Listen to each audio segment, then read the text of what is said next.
Settle down. Our meeting is about to begin. It is January 8, 1980. We have looked over our minutes from the previous meeting, which is to begin today.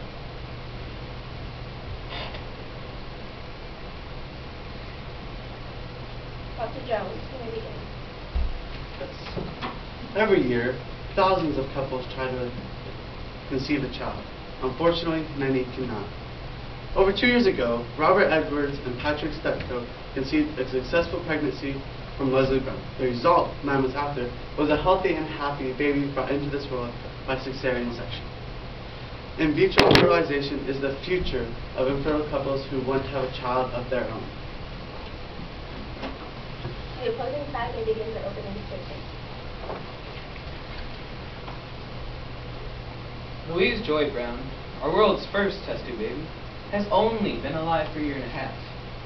We do not know what effects in the child's chromosomes can happen at this early stage. Will she grow up to be normal? Or will she suffer chromosomal damage from being created in a petri dish? Fact is, IBF has not been tested enough. Several years ago, when the Supreme Court ruled to legalize abortion, in vitro fertilization was entangled in the controversy over the status of the embryo. We believe the beginning of life starts when the eggs are fertilized. We fear that the eggs will be destroyed if they are not developed properly, and that defective embryos will be aborted. The main argument of those who oppose in vitro fertilization was the status of the embryo. The subject of IVF brought questions to the minds of people, such as, what is an embryo, and when does life begin? You have several minutes for your work period, which starts now. Father Richard McCormick, a noted moral theologian, commented on the procedures of IVF research. He said, "It seems that, in order to achieve a successful fertilization in vitro in the laboratory, a number of fertilized ova must be there. And of course, only one is going to go through the process of embryo transplant into the uterus. Now, what will you do with these discards? What are they? Your work period is up. Dr. Jones, your rebuttal." Mr. Charles Dean, your group's fears about this clinic are unfounded.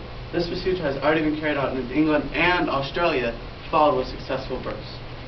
We plan to reimplant all fertilized eggs, not destroy them. But fertilization, whether natural or in vitro, isn't perfect, and in those cases, abortion will be offered as an alternative. It seems to me that it would be unwise and indeed even malpractice not to offer these women the same opportunities that women who are naturally pregnant have. If you would understand, IVF is a procedure which is pro-life, which I believe your group is in support of. This procedure gives life for those who cannot. It became difficult for anti-abortion forces to fight something that enabled couples to have children. At that point, test-tube baby technology was seen as pro-life technology by almost every American. Today, America's first test tube baby was born. She's in perfect health. What do you think about that, Stan?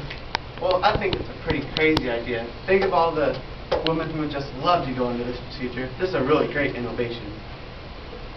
Elizabeth Carr's birth on December 28, 1981, encouraged other medical centers to start their own IVF clinic.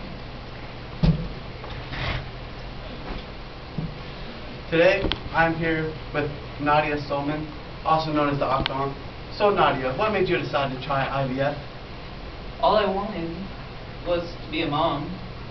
It's all I ever wanted in my life. Even if that meant giving birth to 8 children at once with 6 already at home? That was always a dream of mine, to have a large family, a huge family. I just really longed for certain attachments and connections with another person that I never really had, I believe, growing up. In vitro fertilization, or test-tube babies as it is nicknamed, has made a change in our world. The Octomom and John and Kate +8, and many other things have been shown by the media about multiple births are caused by IVF.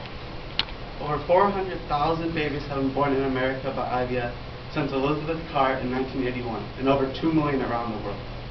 This has definitely made an impact in society and our morals as human beings. Back then, IVF was seen as abhorrent and uncomfortable, but now it is seen as a new way to give life and a chance for those who cannot have a family. As author Robin Marins Hennig said, the pattern to anything new is, at first, it seems abhorrent, and it's something we absolutely shouldn't do. And then for a while, it seems kind of miraculous. And then after a while, the technology just becomes a part of the fabric of daily life.